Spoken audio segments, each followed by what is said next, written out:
Good. Hi, sir. Good. Please take a seat. I will. Thank you all for coming. Hi, how are you? Good, thank you. Good. Thanks for coming and watching this. Wow, I just watched it with you. I was in the back. I've seen it many times. Jeff Chris. walks amongst us. Huh? You walk among us, I Jeff. walk amongst you. Yeah, I've seen it a few times, in all 8 episodes, a couple of times. But boy, seeing it, for all my friends who made it really, geez, I enjoyed that. On the big screen, yeah. Yeah, I really enjoyed it on the big screen. It was new to me, boy, and Mensa next to me. You heard me. I'm a good audience for this. I don't know about you. When she gets run over, Yeah. and bear me out on this. I went, gosh, I let out a big yelp, and then a couple other times I gasped. Yeah. I think it's breathtaking. It takes so that I sort of forgot what the contents of that first episode, and it made me gasp a couple of times too. It's so I love So it a many lot. twists I'm crazy and about this show. turns. Yeah. It takes turn. A lot happens, and quickly, doesn't it? Did you get a kick out of it? Did you like that? Yeah. I'm crazy about this show. Anyway, thank you for coming. Absolutely. And, Was that similar to the experience you had reading the scripts for the first time? well, similar. Charlie Cavell is just great, and it was all there in the scripts, in the 8 scripts. Although I think with the first,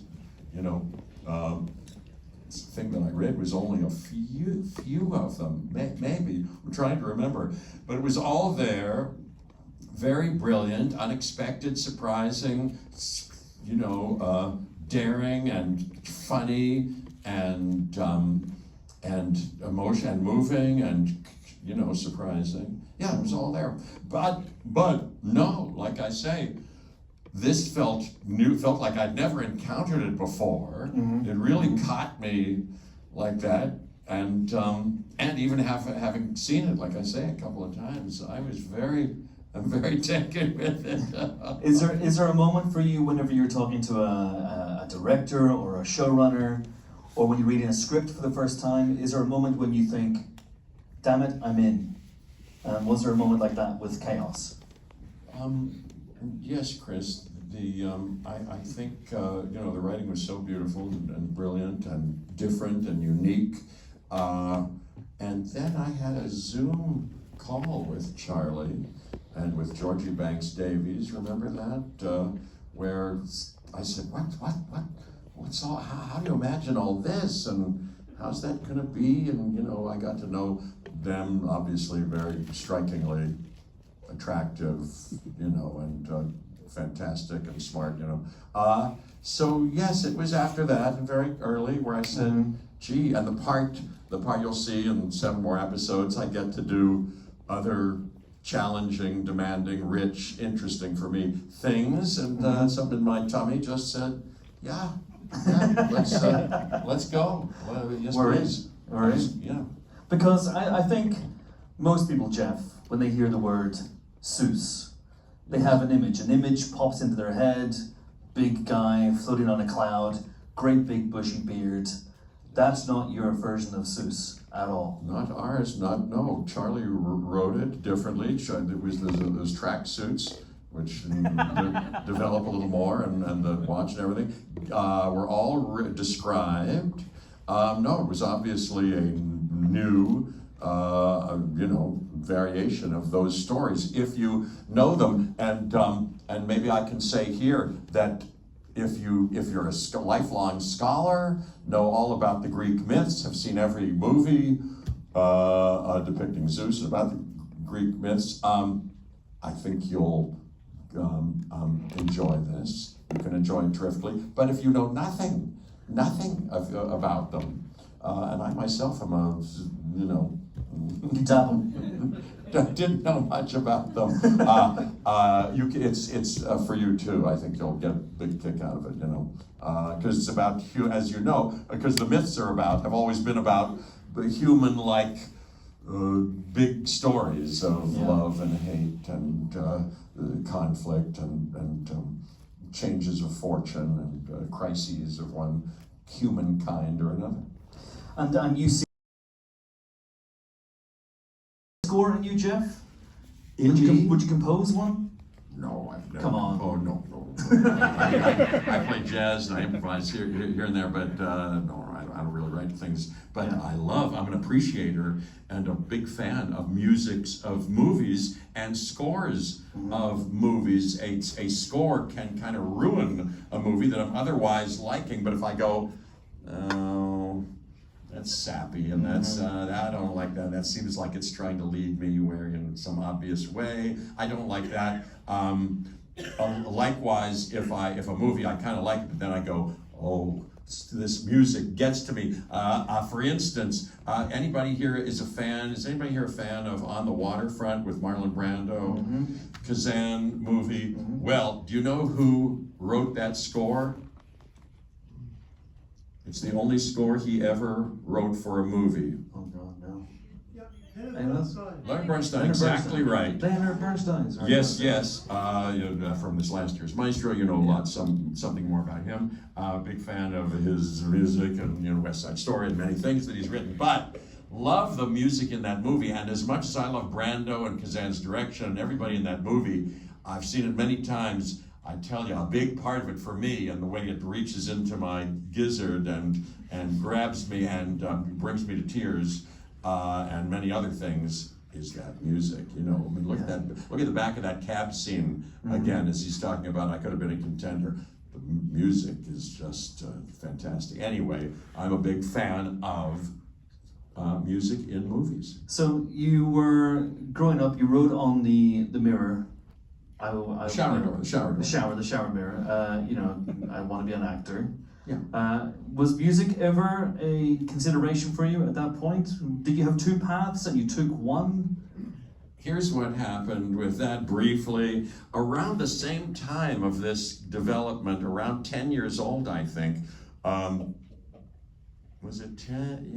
Yeah. 10 when I first went to that first camp, but around the Carnegie Mellon, I must be an actor fever dream. I'd also been studying piano. Our mother, there were 4 of us kids. They gave us, my older brother was doing clarinet. I was a terrible student. I had a little facility for it technically, but I would I didn't know the joys of discipline yet. So in between the weekly lesson, I wouldn't practice, and I'd be miserable when he came, and he would be miserable too, Tommy Emmel. But a couple years into it, he gave me a sheet music to learn, Alley Cat, I think it was, or something else, Deep Purple, a couple of jazz chords. I loved it. There's something in me that likes that kind of music, and I just sat until I could play it, so I started to get better about that. And I'm getting to the answer to the question, around the same time as I said I must be an actor, I started to play this jazz, and I started to, as a lark or something in me, I don't know what it was, and I never thought, I want a career as a musician. But just as a kind of I want to do this too for fun, called up cocktail lounges around Pittsburgh from the Yellow Pages, and in some scammy, I thought I was doing some scam. I'd go, hello, I understand you need a piano player there, and most of them would say, we don't have a piano, you've been misinformed. A couple of them said, oh yeah, who's this? Kids, how old are you? Yeah, we got a piano here, you want to come over and I'll see what you can do, and maybe I got a couple of jobs that way. So in that sort of crazy way, I wound up having a piano in my apartment in New York when I went to New York right at 17, and kept it there, kept playing. I was in a musical, met other musicians. When I started to get parts, I was able to put it in a play or a movie or two. The Fly, my character plays the piano at my suggestion. A couple of other things, Earth Girls Are Easy, I'm playing the piano. Anyway, about 30 years ago, just for fun, somebody said, we should play out and about, like with a band, want to play with other people. I started a band of some kind, and it's kind of continued. And then some few years ago, Tom Lewis from Decca here in London saw me on the Graham Norton show as I was promoting some movie, and the great Gregory Porter was on it, and promoting his Mona Lisa, his Nat King Cole album, and he was going to sing Mona Lisa with just a piano player, and he said, hey, maybe Jeff's going to be on it? Because I'd met him at an airport at one point. He said, maybe he'll play the piano as I sing the song. He gave it to me a couple days before, I learned it, we played it. Anyway, Tom Lewis said, hey, Jeff, let's you and I talk, maybe you want to make an album. Anyway, we're coming out with our 4th album on Decca and Verve this, early after the first of the year.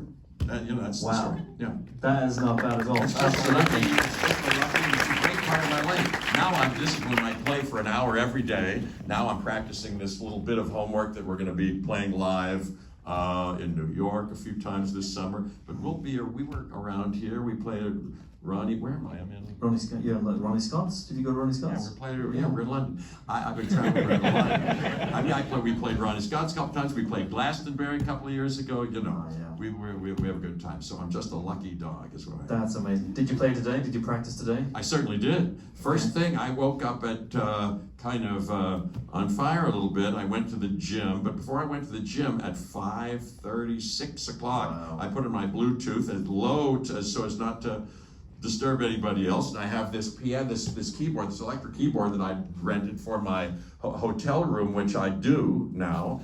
And I did my hourly homework. Yeah, my hour homework. That's amazing. What a time to be Jeff Goldblum. Jurassic Park, you're right, is 92, 93. Mm-hmm. I never thought of that. I guess so. Is that the moment when it clicked for you? Everything else, all that's past is prologue. No, but luckily I had, as if somebody was looking after me, I had small parts and, was lucky to get another chance after, sometimes I look at it and go, I don't know, I could have done better now. But anyway, I kept getting chances, a little bit more as it went along, and I could tell you a few times when I felt, I don't know if I'm an actor yet, but I think I learned something here, and you learn something every day. And if you practice piano every day in a 24-hour cycle, if you do your stuff, whether it's basketball or skating or something, and you sleep on it, and if you've had a good darn practice session, and it gestates, the next day, it can be better. Not maybe that noticeably. If you work out in the gym every day, you can't look at your muscles every day. You're not going to see a difference, but over time, and you certainly can't plant something, organic gardening speak, and dig it up and look at the seed every day. You can't do that. You have to plant it, trust something, and water it, and give it food, and tend to it every day. Well, that's it. And I'll tell you, I'll be a ring-tailed monkey if I didn't play piano today better in some ways than I ever had before. Amazing. I thought so. Amazing. That's my speech. Can you gauge that as an actor as well? So let's talk about Jurassic Park, for example. So okay. You work in that movie as an actor. What was that experience like for you? Did you feel more, because you were doing stuff there that you hadn't really done before. You had worked with effects. You had obviously been slathered in makeup for The Fly. But working on Jurassic Park, you're working with CG creatures and stop motion, well, not stop motion, but animatronic creatures. I like stop motion stuff. You ever see Jason the Argonauts? Oh my God. That was my first experience. I saw it when it came out, so I was young. That was my first experience of Zeus. Remember, I think that was Zeus and the gods up in the thing playing chess with Jason. I love that. But and stop motion. Wes Anderson does. Vintage stop motion. But yes, no, that was the first time I'd worked with those effects, because that dinosaur story of Michael Crichton's intersected with Steven Spielberg and the technology which was pioneered for that movie. Maybe you have heard that story, but yeah, that was new stuff. I suppose people have always, Gene Kelly with the mouse has always danced with nothing, and then they put the mouse in later. So people have done it. And on stage, I'm looking on stage left, and I go, look at all the troops coming up the thing. So, you have to pretend things, that aren't there. Yeah. So we're doing basically that, but the way the more sophisticated way that they, enhanced our picture was new. I'm guessing Steven Spielberg didn't say halfway through the take, Goldblum, start acting now. Oh, you know, I'm thinking of one. He was very nice. He was fantastic. But I'm thinking of a moment that you just reminded me in the second movie with Julianne Moore, the great Julianne Moore, and Vince Vaughn. He said, with the three of us, I don't know if you remember the movie, the three of us at some point are on a ridge, almost like in The Wizard of Oz, the Tin and the Lion, and when they peer over that rock and they see the witch's castle up close for the first time. We're kind of encroaching upon the bad guys. They're taking all the dinosaurs and trying to make money, and they're putting them in cages and stuff. We have subversive intent, and we're peering over the thing, and it's my close-up now, okay, Jeff, you're looking at that, and now you're still, they didn't enact that whole side of it. Oftentimes, when you look at off screen, they put an X on a mat box, or here, they'll put a stick. Here's where you're looking, Jeff, from here to here, and that's all the dinosaurs. So I'm doing something like that, but it's on me. And action, rolling. Jeff, he says, Jeff, commit to something. Commit to something. I just thought of that. I hadn't thought of that since then. So he got a little snarky with me that time, but he was fantastic. Oh my God, jeez. That first thing they had, that brachiosaur that is first introduced for the first time in that movie. The three of us are in the Jeep. Sam Neill goes to Laura Dern, and my character, I go, now it's my close-up on that, and he says, I'm looking at an X on a stick, and he says, okay, you're looking at the dinosaur, keep going, like Fay Ray and King Kong, He says, I'll talk you through it. Roll the camera, Jeff, look at it, okay. You can't believe it, it's stunning.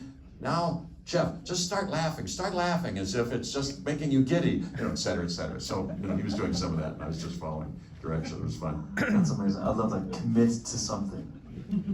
I love that. Something. I don't know what I was doing, trying to be subtle and probably going. I think he was right. Jeff. I love that. And you've worked with so many amazing directors over the years. Wes Anderson, you've worked with a number of times, of course. 4 times, yes. He's amazing. Cronenberg. Amazing, just the once, but yes, what an amazing fella he is. Just brilliant. I loved working with him. That was fun. We did that in Toronto, cold winter. At the end there, 5 hours of makeup and very fun. Absolutely. I've always wondered, Jeff, what did you audition for The Fly? Or did you just have conversations with Cronenberg? Let's see, 1986, 86. I think I read it, and I think I just had a conversation. Okay. I think I met him, we talked about it. No, I don't think I read through any of those scenes. Different directors, do different things. Did I read any of those scenes? No, I don't think so. I think he just offered it to me, maybe after a conversation. I think so.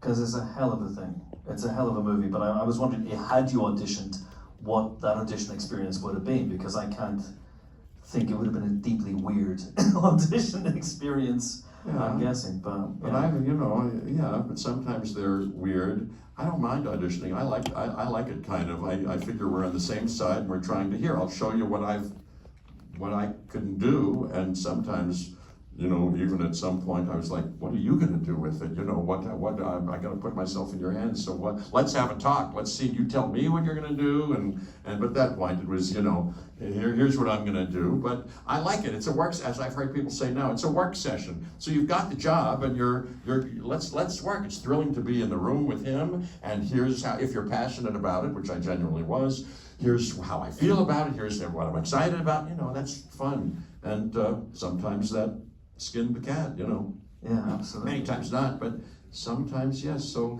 but yes, I know what you mean. It would have been weird to, without any makeup, start acting like a fly. But you've got to do all sorts of things. Doing some arm wrestling, perhaps. Well, I like that. You know who that was? You know who that actor was in that scene? You don't know. You don't know anything. I think it was George Chuvalo, Canadian's heavyweight champion, who fought Muhammad Ali at one point. Wow. Yeah. Yeah, I haven't shown my kids that movie. It would be too disturbing. Not yet. Not yet. Another 6 or 7 years. Although our youngest one said, I think we were watching, and he said, "Oh, I stuck in the back. I saw some of that." Really? He's always doing ninja stuff like that. How long were you there? You know. What movies of yours have you shown them, your kids? Well, that's a good question. Well, movies of mine, I'm sometimes unenthusiastic about showing here and there, but we went and saw. They've seen a couple of Jurassic Parks. The most recent one, I'm guessing, as well? Which one? The Jurassic World Dominion, the most recent one? We did. That's the first movie they ever saw in a movie theater. Wow. We went to that, and it was, it's really, nerve jangling and big and loud. But that's a question. If you have, I don't know if you have kids, but the question always comes up, especially for a movie enthusiast like me. I'm dying to show you some things, but it might be too soon. And what can you handle? They're always telling me, because we don't allow them any devices, but they somehow have snuck onto some trailer, things that they've seen, and I've shown them this thing, and they pride themselves. They go, "Is that going to be too scary for you?" No. We want to see, what's the scariest movie you've ever seen? They say to me. No, that wouldn't scare us. They're very tough talking, But we showed them Wizard of Oz the first time I showed them that. Charlie said, stop it, I can't," when they get into the room with the big head and the flames. That's enough, I can't stand it. But I did wind up showing them Elephant Man, which was disturbing, not sexual or adult in that way, or violent, but disturbing. But I thought the idea was good, don't judge a book by its cover and all that stuff. It's a great film as well. David Lynch, I'm crazy about David Lynch. Absolutely. What is the scariest film you've ever seen, Jeff? Ooh, good question. Well, I like some scary movies, high quality ones, I think. I like The Shining. I like all of Kubrick's movies, but I love The Shining. I love Rosemary's Baby a lot. I love The Exorcist a lot. Doesn't Mark Kermode, you must have talked to Mark Kermode. Yes. I've never met him, but he's been nice to me. I tune into him all the time, and his lovely partner interviewed me for at one point. Lovely. Yeah. Lovely. Yeah, lovely. Yeah. I'd love to see him. He goes on about The Exorcist, You can't shut him up. He's always talking about The Exorcist. Yeah. Even now. He's somewhere in London talking about The Exorcist. I know. But it's such a great film. I know. I love to talk about movies. You know how to play the movie game? Do you know how to play that? No. Yell out the name of the title of a movie, or an actress or an actor. Go ahead. Silverado. Who? Silverado. Silverado. So now we have to name an actor in that movie. Well, Jeff Goldblum, or you can say, so anybody can yell out anybody who you know in that movie. Do you? I do. Kevin Kline. Kevin Kline. Now we have to name another movie that Kevin Kline's been in. The Big Chill. Wonder. Fish Called Wanda takes us to Jamie Lee Curtis. Takes us to Blue Steel. which? Blue Steel. Blue Steel. Blue Steel. Hey, I had Catherine Bigelow directed that. I happen to know, and my friend Ron, who's no longer with us, Ron Silver, was in that movie. I was in a play with Ron Silver. Isn't this a fun game? It's a conversational lubricant. Yeah. Anyway, we'll stop right there. But I can play it with, I'm sure, you guys for hours, because we play this, wouldn't we, Charlie, on the set? It's one of the ways I loosen myself up, That's amazing. Speaking of scary films, remake, Philip Kaufman's remake of Invasion of the Body Snatchers. Who has not seen that? Who hasn't? Don't be shy. Hands up. Applause. Applause, yeah. Applause. You're raising your hand. I'm being unclear. There we go. Applause. All right. Check it out. Never seen it. It's 1978. fantastic. Yeah. Philip Kaufman directed it. Who plays my wife? Who knows? Veronica Cartwright. Okay, what else was Veronica Cartwright in? Alien. Yes, exactly. You know what I'm talking about. When she was young, what movie was she in? Oh. The Birds. The Birds, exactly right. Yeah. So it's Donald Sutherland in that movie, and Brooke Adams. What else was Brooke Adams in? Days of Heaven, exactly right. Takes us to Terry Malick, whom I love. I'd love to work with him. So anyway, that's a scary movie, and Phil Kaufman's a great director. And I did 2 movies with Donald Sutherland. I did that movie, and a movie that I also did in Toronto, called Threshold. Nobody knows that movie. It was little seen, but it's Mayor Winningham's first movie. Oh my word, yeah. Yep, Michael Lerner is in it, and it's me and Donald And yeah. It's a movie about the implantation of the first artificial heart. I'm like Jarvik, who developed a mechanical heart, and Donald Sutherland is like DeBakey, the big heart surgeon who puts it in Mayor Winningham, who's going to die without something soon. That's the movie. There you go. There's the movie. All right, we have about 15 minutes left with Jeff, so we can play the movie game for another 15 minutes, or you can ask some questions. The students, my connection with the students, I was offered this chance to do write a movie for Showtime, a short movie. We did this movie, and you know who joined us, speaking of On the Waterfront? Rod Steiger joined this cast that we improvised and came up with and kind of devised this little story. And Julie Harris. You know Julie Harris, she was in East of Eden and many other things, fantastic, member of The Wedding, fantastic. We did this movie called Little Surprises. I directed it, and it got nominated for an Oscar, believe it or not. I didn't win, but no. So so I directed. And then I never wanted to direct anymore after that. I had not wanted to direct. I don't want to be a director, no, I've got my hands full trying. You were clearly very good at it though, Jeff. Not many people get nominated for an Let's move back from the front row let's go to the second row right here on the end, please. Thank you very much. Chris, you're so good at this. What kind of socks are those, Chris? What's on your socks? They're, I think they're for an events company, Jeff. They're dots that are advertised as some sort of events company. My wife gave them to me. I don't really understand Beautiful, them. very But nice. I wanted to color. I didn't want it to be just a vision in beige. Did you have those on this morning? I did, yeah. I didn't notice those. Okay. And And you like the untucking. You don't like to tuck in the shirt. Well, it accentuates my belly. Your belly is fine. You're lithe as a cat.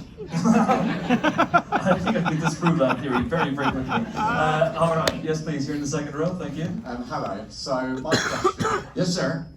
is, what is it that keeps your passion for acting going, like every single day? What is it that like fuels your energy, your passion, everything like that?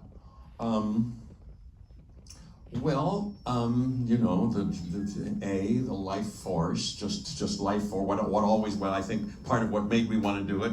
I've got this excess energy of some kind, and have an appetite to express it in some playful way. Even at home, I'm playful, and I like to act up. So there's that. I like this idea of the craft. Sandy Meisner made you feel like you were doing something worthwhile that you could really profitably, soulfully, communally, and environmentally, spiritually devote your life to, and grow in a serious way. So that I still am on that track. And then it's not everything, it's the special things that I get to do these days. It's not, I wouldn't be as excited to just do any old thing, but when you work with top-notch, exciting people like Charlie Cavell and this entire cast, I mean, we should mention everybody in this cast, who you saw there. You didn't see David Thewlis yet, but you saw Steve Delane and Jen McTeer. I mean, looking at her, being with her and trying to make something with her every day, if that doesn't get you stimulated and overstimulated, I don't know what does. It's just fantastic. It's lucky. It's grateful about it. So all those people and the other people who, Naban Rizwan was fantastic, and so all of that and these special things and the idea that it might find a receiver, and that if we make something good, I've been impacted by, as I was just now watching this, stories and movies. I like them. So the idea that we might be making something that contributes in some pleasing, amusing, or interesting way gets me going. Thank you. Thank you. All right, let's go. Oh, is there a microphone? Oh, someone just said hello. Sorry. You got a microphone already? I might just be loud instead. Oh, okay, that's I'm fine. sorry. That's all right. Okay, yeah, you've had your theater training. Use that diaphragmatic breathing. Yes. I just have kids I need to tell them. You've obviously been acting a while. Do you have a preference to playing good guys or bad guys? Or, I mean, I know there's lots of bad guys where you just love to hate them, so they're fantastic characters, but do you go into something thinking, oh, I really hope this is a good guy, or is this a bad guy? So do you have a preference between good guys and bad guys? I think I like this part. I like complicated guys. This guy you'll see in the next 7 episodes.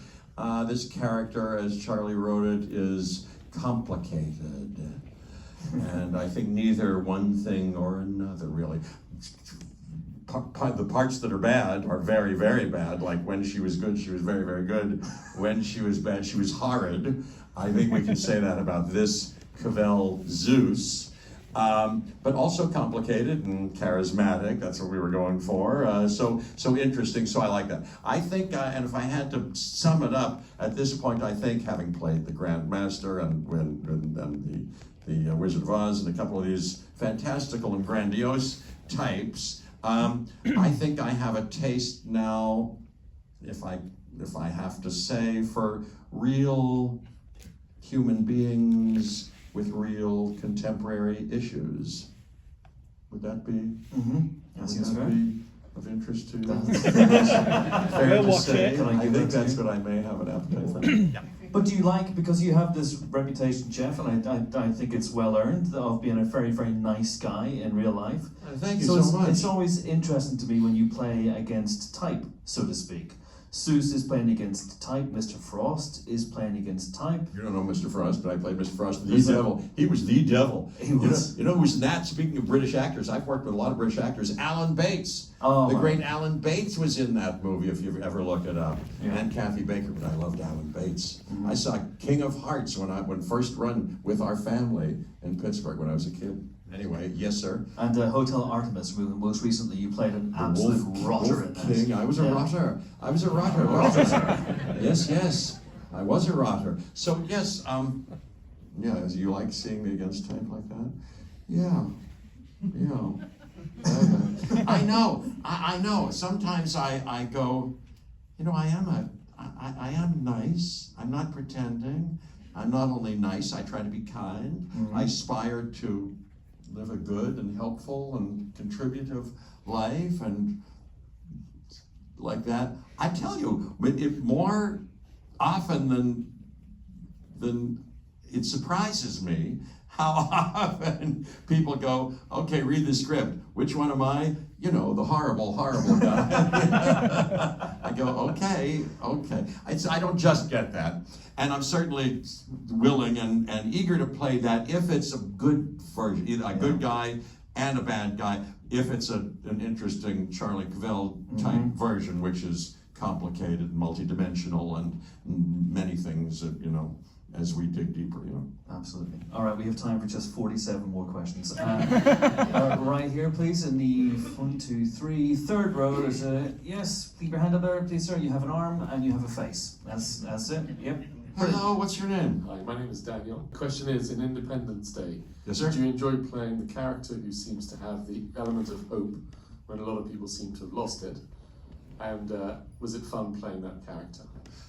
You said, Daniel, something about the code. What about the code? I have the code when a lot of people have lost it. I have the what? Hope. You have a sense of hope when other You people have a sense of hope when Hope. all people have lost it. Hope when people have lost it. And what about that?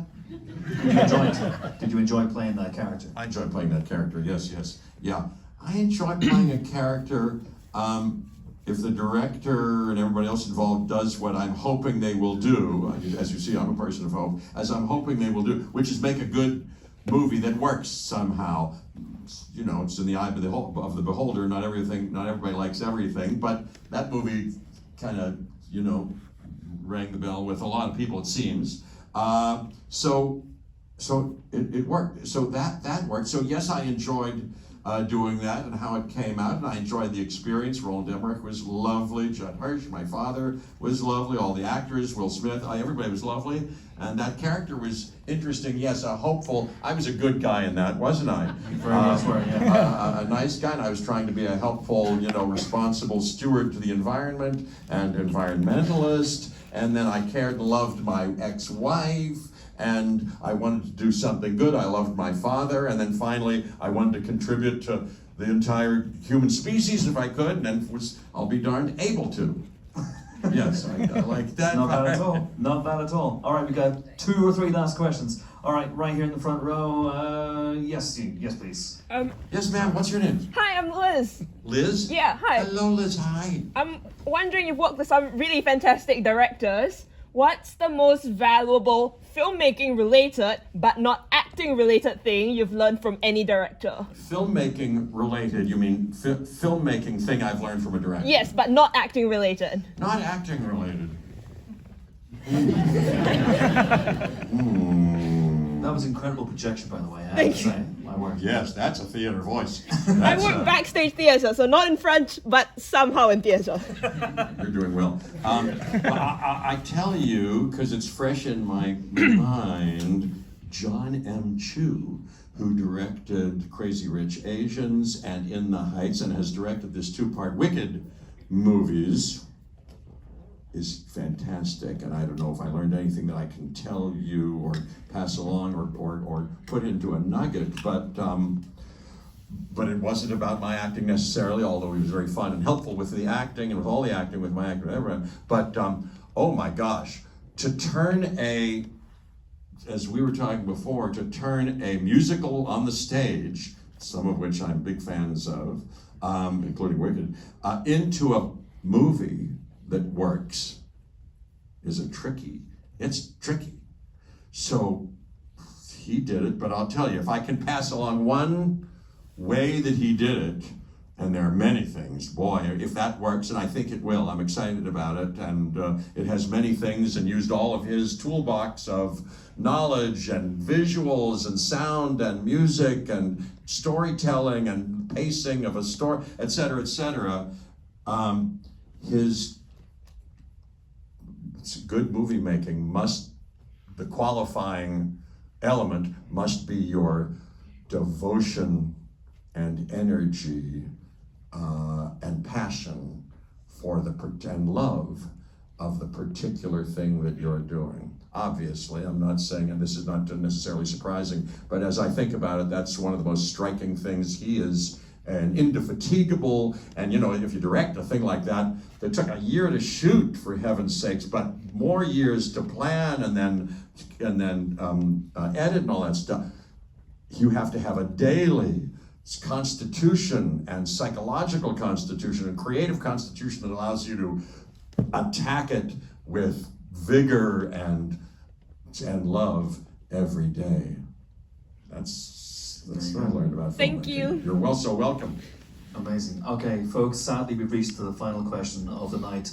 I'm sad. I'm sadder. Can we ask them anything? I mean, having seen that first one, you're the only. I'm so interested in you please. Because, Chris, because, and this is only going to take a second. Of course. Because, and I don't know if I have a question. I'm just interested in you because I love this show. I'm interested in having people see it. You are the first people. I've never seen it projected big like this. I got a big kick out of this, but nobody has consumed this that I know besides you. I showed my wife one episode, but that's on my kids, that first episode, believe it or not. They said, you're just saying a lot of bad words. I mean, I don't really want to just, fish for did you like it or not, but I'd be interested. I guess there's no question. I would just be curious about what you make of and what you expect from the next 7 episodes and where do you think it's going. A lot is interestingly set up, as I appreciated now seeing it like this time. And where do you imagine it going? Where do you hope that it goes? And what do you think is going to happen? I don't know what I think is going to happen, but I think it's got a great Baz Luhrmann's Romeo and Juliet style to it, where it's modern but taking that mythology of Greek mythology and stuff and making it into a modern setting, especially with the needle drops and stuff. So I think that's the great thing that's going to bring people into it. You think so? That's so Yeah. interesting. I've never thought while we were shooting and reading, I didn't think of that. And that's not a criticism. That is like that. No. Yes, it's I a like good that thing. too. Yeah. Hey, that's interesting. Well, anybody else? And then I'll just stop trying to elongate this. You have something? You have an answer to that? I do, yeah. What? I think the way you play Zeus is incredible. The way what? The way I play Zeus? The way you play Zeus is absolutely incredible. You're holding so much anger and so much like a real deep emotion inside him. Yeah. You can feel it bubbling. Like just the way that you play, you feel it exploding. Yeah. Like it's very, very ominous, and I'm actually kind of terrified of him as a character. Thank you so much. Yeah, I appreciate that. That's very interesting. Is that what you were going for? Were you going for people being terrified of you? Is that the result? Partly. Yeah, I think that's the idea. I think you're going to see, maybe shockingly, what this guy is capable of. Yeah.